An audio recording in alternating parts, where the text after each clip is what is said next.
everybody. Glad to be here today.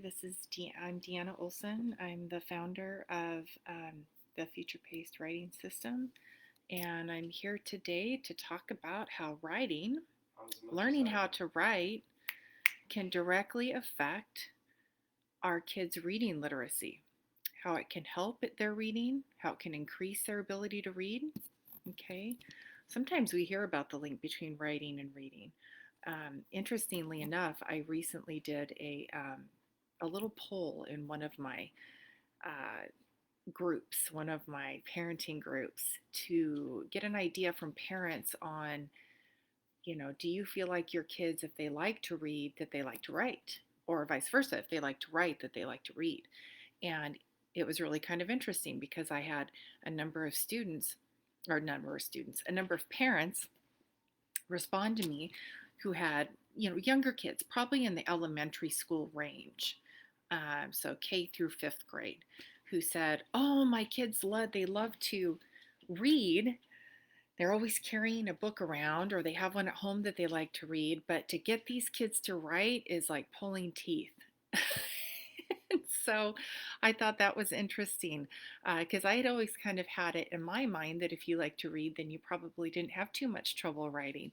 I have 5 kids, but I really didn't have any super strong readers, or, I mean, they all could read, but they didn't do it on purpose because they really enjoyed the reading, right? So that was something I didn't have a lot of experience with. So I'm glad I reached out to other parents and found out from them what their experiences were with this. So I'll move on to the article that I wanted to go over today, and that is from Education Week.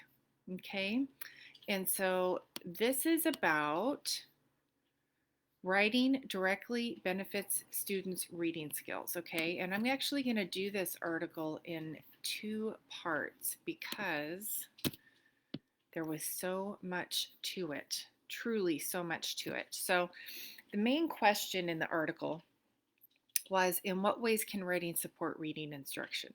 Okay. And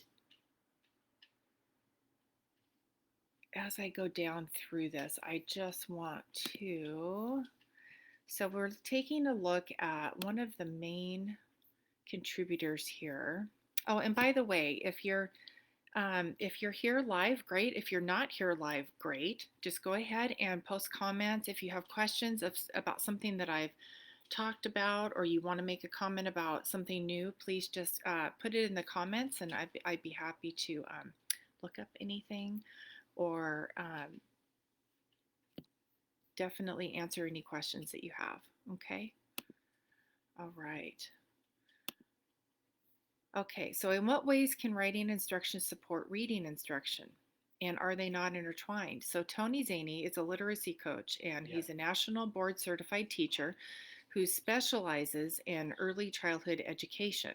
Okay, and he said writing is often the overlooked content area, and we have found that a lot actually. After the National Reading Panel left it out, and remember when we had the No Child Left Behind back in the day, and it focused on reading achievement, there seemed to be a really sharp decline in teaching writing as a skill set.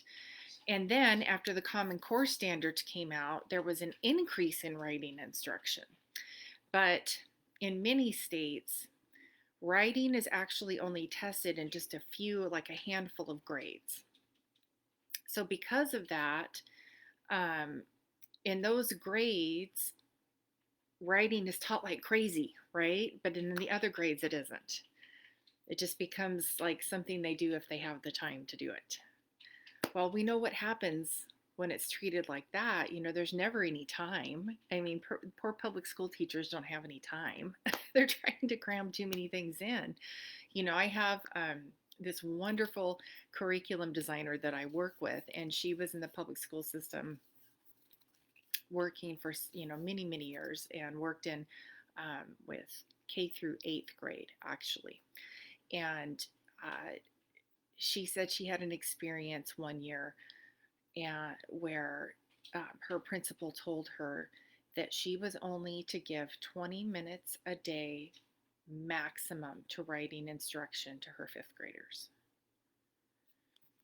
if that, if she had time, if she had time. And her comment to me in regards to that, being told to do that, was, I can't teach anything in 20 minutes. Nobody can teach anything in 20 minutes and have a student actually retain and learn something from that teaching. And so that was, kind of disheartening to hear that our students are just kind of writing's being put on the back burner, yet they're being tested on it. And so that is, those are his comments and my curriculum designer's opinions on writing being overlooked as a content area. Yet, if we focus on it, we can increase reading literacy. So one of the things that Tony Zaney said was this mentality is prevalent because every level of the education system focuses on making sure students do well on end of year high stakes assessments, right? Jobs are at stake. Money from the government is at stake. Now, this is his opinion. Money from the government is at stake. Heaven forbid your school does so poorly that an outside group may have to come in and turn you around. So we do see those things happen. Change, however, can happen. Writing directly benefits the students' reading skills. For example, if you have students write about what they've read or learned, and you can do this for any age, really. I mean, like kindergarten on up, you can dramatically improve their reading comprehension. Students are often forced to reread and think more deeply about what they've read. Why not have them write about it? I mean, the act of picking up, and I'm not talking about like getting on a computer and typing, which, I will admit I love to do that. I'd rather do that than handwrite something. But for our kids that are in school, the act of picking up a pencil or a pen and writing something on a piece of paper that they have read and reread, boy, I mean, there is science behind that. It solidifies it activates that critical thinking. It solidifies what they've read. It helps them to remember it. In addition to that, when students have to consider a controversial question and then use like the text that they've read to defend their point of view, this is probably more in like the middle school and high school grades, reading comprehension starts to grow and grow and grow and grow, and then gets off the charts because they're having to use critical thinking skills. They have to think about, what's the question? Okay, now I have to go over here and I have to dig through all this text and find the answer. I have to find the data that supports my answer. Very powerful stuff. Very, very powerful stuff. Okay. All right. So when students have to stop and think about what spelling patterns to use when they write, they are making a deeper connection in their brains about sound and spelling patterns. Okay, so we're talking about kids here who maybe are struggling with spelling. I had a couple of those amongst my own children who really struggled with spelling. So this deeper connection makes it easier and faster for students to recall those same patterns when they read if they're writing about it too. Written language is literally just a secret code that someone made up to represent our spoken sounds, if you really think about it. The more students think about and practice the code in the written form, the better they will be at understanding the same code in writing. Okay, so they're seeing it in reading, they've seen the words written in the code, spelled correctly. They're going and they're writing it, handwriting it. They're telling their brain through their handwriting that this is how it's spelled. It's just like this wheel, and it's just turning, and the brain is gathering the information, and before you know it, they're spelling those words correctly. So writing also improves reading comprehension as students get better at formatting their writing. Okay, so when students, as we're talking more like middle school now, when students start writing argumentative essays, they get to learn how authors lay out their arguments and their evidence. They learn how they sorry, excuse me. This in turn gives students a framework for reading others' argumentative essays. So now they know before they start reading somebody else's writing what they're looking for. Having a framework in your mind helps you fill in the blanks. It improves their comprehension. And might I say that, we work in groups at the Future Paced Rating System with our students. And it also helps our students help one another, because when they know what the format of an argumentative essay is, and they've written their essay, and then they're exchanging work, and maybe another student has maybe format is a little bit off, or it's really off, the other students can help them bring that back around, because they know in their minds what the format is, what it needs to be. And peer help is really, really powerful. Really, really powerful. Okay.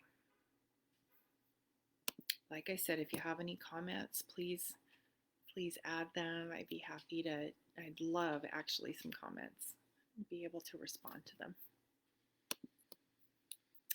Okay, another contributor to this Education Week article was Mary Kay Tedrow, and she's the director of the Shenandoah Writing Project. She's also published books on the subject of writing and young writers. Writing and reading are intricately intertwined, she said. One is the inverse of the other. Reading is the inhale, and writing is the exhale, which I love. So in the earliest readers, writing is a natural way to ingest and experiment with a growing knowledge of letters and their function in symbolizing the sounds that we speak. Okay, those spelling words. Encouraging students to write, even before they know all the rules, builds a deeper understanding of how reading works.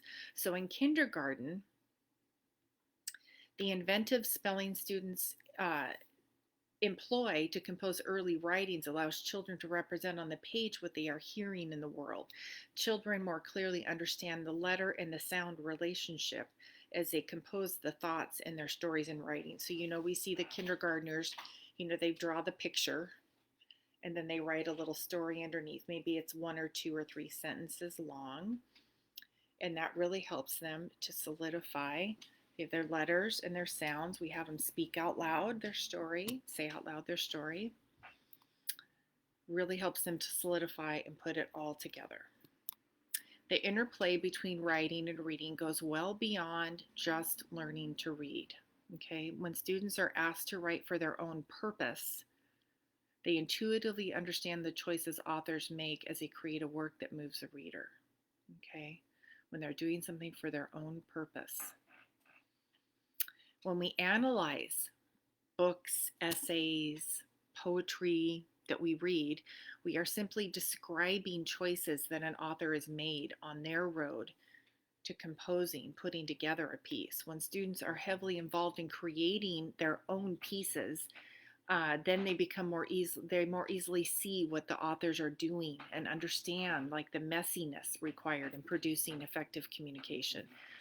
Writing brings the author and his or her skill to life. We see that too. We see, our students, it's a messy work writing is. It's messy to put together the outlines, and then, we're putting together paragraphs, and maybe we're changing something in our paragraphs or moving our paragraphs around a little bit.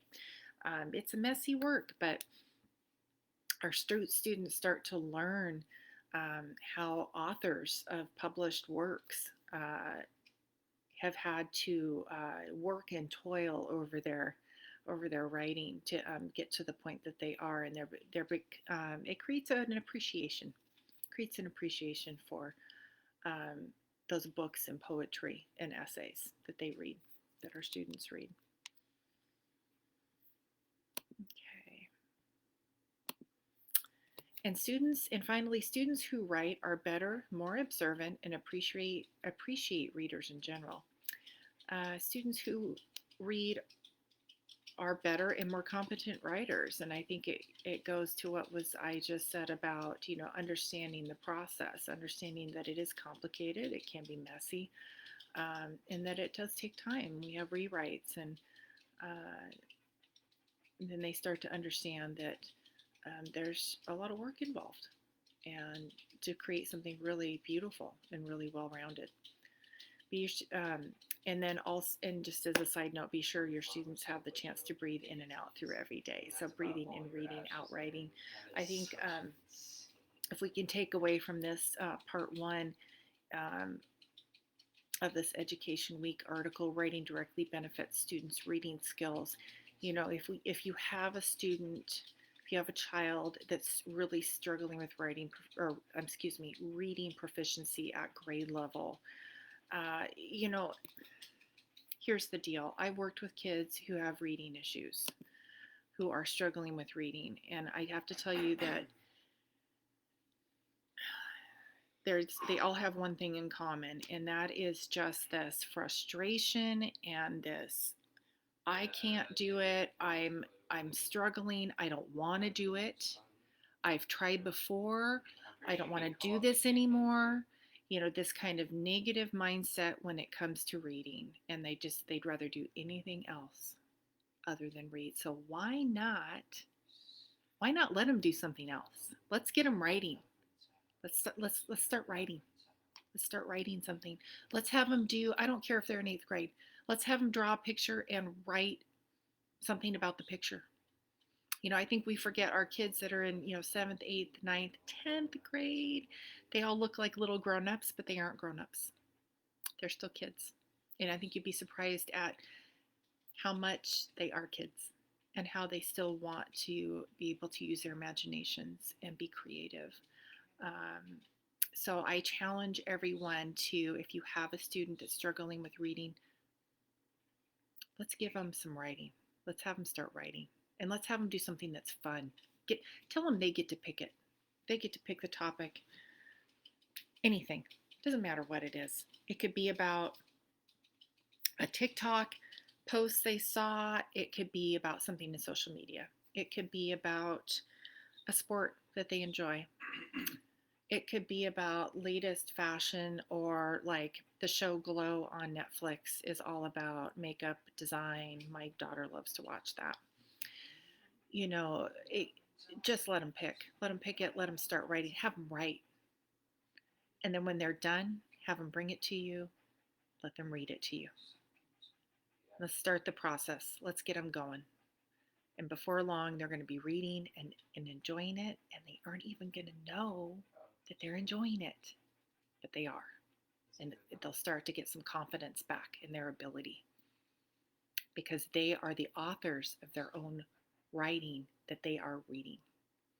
Okay, everybody, thanks for taking a look at this live. I will be doing part 2 next week. I hope you can join me. There's more information, and I appreciate any comments. Please leave them. I'd like to see them. Okay, take care, everybody. Have a good week.